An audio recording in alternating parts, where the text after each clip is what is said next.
Assalamualaikum warahmatullahi wabarakatuh. Nama saya Inaya Maula dengan NIM 18222101. Di sini saya akan menjelaskan mengenai klasifikasi bunga iris menggunakan algoritma Habre. Sebelumnya saya akan menjelaskan mengenai apa itu klasifikasi. Klasifikasi merupakan tugas dasar dalam machine learning yang bertujuan untuk meramalkan kategori atau kelas data berdasarkan ciri-cirinya. Iris adalah salah satu tanaman hias yang dikenal karena keindahannya, berbagai warna, dan bentuk kelopaknya. Iris sangat diminati di beberapa negara, termasuk Indonesia. Jenis morfologi iris berbeda-beda termasuk ukuran kelopak, panjang batang, lebar daun, dan tinggi tanaman. Setiap jenis iris seperti iris setosa, iris versicolor, dan iris virginica dibedakan oleh ciri-ciri morfologi yang unik, yang membuatnya menjadi subjek yang menarik untuk studi taksonomi. Identifikasi spesies iris berdasarkan karakteristik morfologinya dapat dilakukan secara manual. Namun, proses ini seringkali memakan waktu lama, membutuhkan keterampilan khusus, dan rentan terhadap kesalahan, terutama ketika banyak spesimen yang harus diklasifikasikan. Oleh karena itu, penelitian klasifikasi bunga iris menggunakan metode Habre ini dilakukan dengan tujuan untuk mengklasifikasikan spesies iris dengan mempertimbangkan data morfologi. Sebelumnya saya juga akan menjelaskan mengenai jaringan saraf tiruan. Jaringan saraf tiruan adalah sistem pemrosesan data yang mirip dengan jaringan saraf biologi. JST dibuat dan dirancang untuk meniru cara otak manusia melakukan tugas. Jaringan saraf tiruan dapat melakukan hitungan dan fungsi seperti komputasi karena mereka dapat menangkap hubungan input-out yang kompleks. Algoritma Habre sendiri adalah algoritma jaringan saraf tiruan yang mirip dengan proses pelatihan otak manusia dengan memperbaiki nilai bobot neuron sehingga mampu terhubung secara bersamaan. Hal ini berarti nilai bobot naik sehingga nilai bisa diperbaiki secara otomatis. Konsep dari algoritma Habre adalah sel bersamaan saling berhubungan, yang berarti bahwa jika dua sel atau neuron aktif secara bersamaan, koneksi sinaptik antara mereka akan diperkuat. Nah, sekarang memasuki pada tahap metodologi. Pada tahap metodologi ini terdapat 4 bagian. Yang pertama yaitu pembagian dataset, yang kedua pre-processing, yang ketiga implementasi Habre, dan yang keempat evaluasi. Pada pembagian dataset iris yang digunakan terdiri dari 150 data yang telah dibagi sebelumnya menjadi data latih dan data uji. Data latih berjumlah 105 data dan 45 data untuk data uji. Format dataset sebelumnya adalah XLS, tetapi kemudian diubah menjadi CSV agar sistem dapat memprosesnya dengan lebih mudah. Untuk pembagian dataset ini saya menggunakan coding untuk membaginya. Nah, ini saya sudah membuat program Python-nya untuk pembagian datanya. Untuk di sini menggunakan library Pandas dan Escalon Model Selection.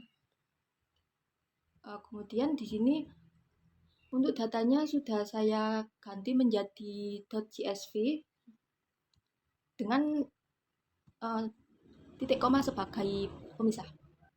Nah, untuk output dari program ini nanti akan berupa file CSV juga. Jadi ini kita running untuk melihat.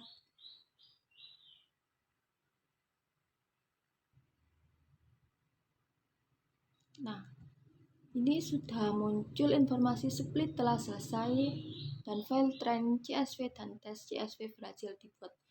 Ini maksudnya adalah program ini sudah selesai membuat file yang berbeda, yaitu file train.csv untuk program latih dan file test.csv untuk program ujinya nanti. Kedua yaitu tahap pre-processing. Tahap pre-processing dilakukan untuk memastikan bahwa data yang digunakan berada dalam format yang tepat untuk diproses oleh algoritma Habre. Dataset yang digunakan disimpan dalam format CSV dengan delimiter titik koma. Fungsi pembacaan CSV digunakan untuk membaca data yang mendefinisikan pemisah kolom sehingga sistem dapat dengan tepat mengidentifikasi semua atribut. Seperti yang saya jelaskan tadi, dataset sudah berformat CSV dan sudah dipisahkan menggunakan titik koma.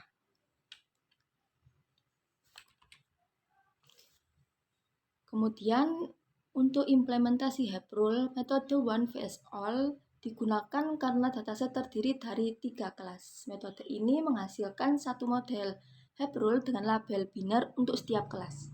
Sampel dari kelas target diberi label +1, sementara sampel dari kelas lain diberi label -1. Dengan demikian, terbentuk 3 model klasifikasi biner yang masing-masing mewakili kelas tertentu. Untuk program trainingnya, di sini sudah saya buat. Saya menggunakan library Pandas, NumPy, Matplotlib, JSON, dan collection untuk import order. Nah, pemberian angka biner tadi di sini. For C in classes, y bin sama dengan np.where y sama dengan c1, -1. 1,-1 ini digunakan untuk pembedahan kelas. Jadi kelas target akan berisi 1 dan kelas yang lainnya akan berisi -1. Sekarang kita run untuk melihat proses trainingnya.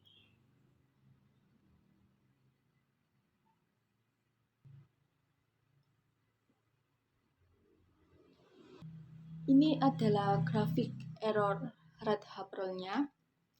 Kemudian akan ada output lagi, yaitu train report save to train report.json. Jadi ini akan langsung di save di sistemnya. Nah, pelatihan dilakukan berulang kali pada interval waktu yang telah ditentukan. Seluruh data latih diproses satu persatu pada setiap epoch. Selama proses latihan, tingkat kesalahan atau error rate pada setiap epoch dicatat untuk dipelajari lebih lanjut. Sekumpulan vektor bobot untuk masing-masing kelas dan grafik perubahan error rate terhadap epoch adalah hasil akhir dari tahap ini. Output juga akan menghasilkan grafik yang menunjukkan proses pembelajaran model.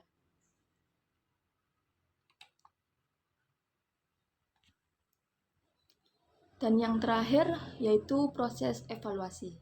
Data uji yang tidak terlibat dalam proses pelatihan digunakan untuk melakukan evaluasi model. Tahap ini memiliki tujuan utama untuk mengevaluasi kemampuan generalisasi model untuk mengklasifikasikan data baru. Setiap sampel data uji diperiksa terhadap seluruh model Heap Rule dan kelas dengan nilai aktivasi tertinggi dipilih sebagai hasil prediksi akhir. Untuk mengevaluasi kinerja model digunakan metrik klasifikasi yang umum, seperti akurasi, presisi, recall, dan skor F1.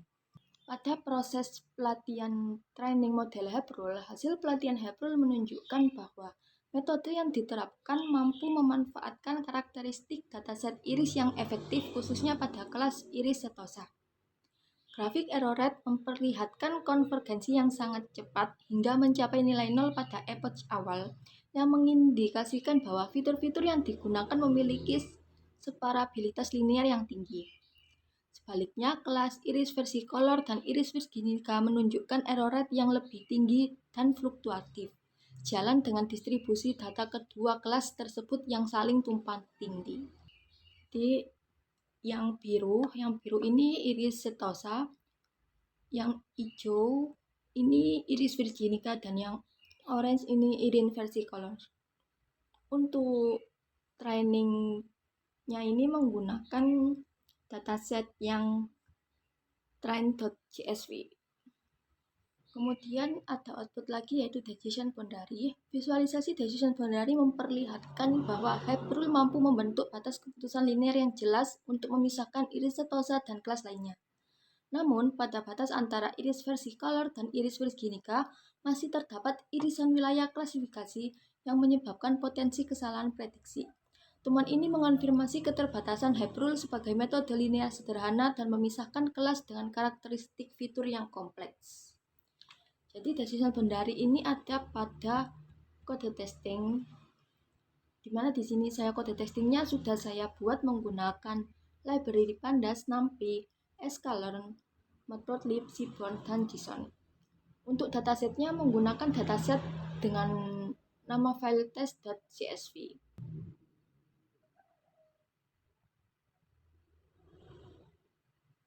Nah, di sini untuk hasil testingnya menghasilkan akurasi 0,6667, presisi 0,4630, recall menghasilkan 0,6667, dan F1 score menghasilkan 0,5411. Dan ini adalah untuk output confusion matrix-nya. Hasil pengujian testing model. Pengujian model menggunakan data uji menghasilkan akurasi sebesar 75,56% dengan nilai presisi yang relatif tinggi, yaitu 85,90%. Hal ini menunjukkan bahwa model memiliki kemampuan yang cukup baik dalam menghasilkan prediksi yang benar, meskipun masih terdapat sejumlah data yang tidak teridentifikasi secara optimal. Nilai recall dan F1 score yang lebih rendah mencerminkan bahwa model belum sepenuhnya mampu mengenali seluruh anggota kelas secara konsisten, khususnya pada kelas dengan distribusi fitur yang beririsan. Saya akan menjelaskan mengenai mengapa di PPT ini tertulis akurasinya 75,56%, sedangkan pada program yang barusan saya running menghasilkan akurasi 0,67. Hal ini dikarenakan dataset yang digunakan pada saat training dan testing barusan dan dataset yang digunakan pada saat membuat PPT ini berbeda. Hal ini dikarenakan saya men-split datasetnya itu menggunakan program. Jadi setiap programnya itu dijalankan akan menghasilkan pemisahan dataset yang berbeda. Jadi di sini pada program split tadi kan datasetnya ada dua yang dihasilkan, yaitu dataset train dan dataset test. Nah, meskipun menghasilkan dua dataset dengan file yang sama, namun setiap program split ini di running akan menghasilkan dataset yang berbeda. Jadi misal program split ini di running pada waktu sekarang akan menghasilkan akurasi 0,67. Nah, kemudian program split ini akan di running 1 jam kemudian, maka akan menghasilkan dataset yang berbeda yang mempengaruhi akurasi program ini. Nah, dataset yang saya gunakan yaitu yang ini, dataset yang sudah saya split sebelumnya. Nah, jadi seperti itu mengapa hasil akurasinya berbeda.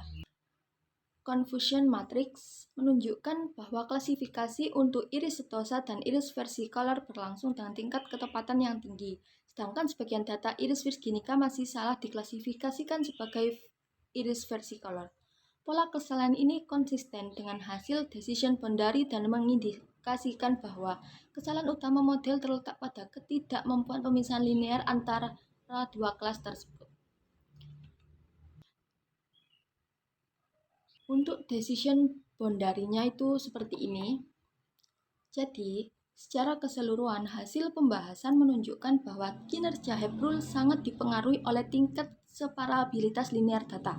Metode ini efektif untuk kelas dengan perbedaan fitur yang jelas, namun memiliki keterbatasan dalam mengenai kelas dengan distribusi fitur yang saling beririsan, sehingga berdampak pada performa klasifikasi secara keseluruhan.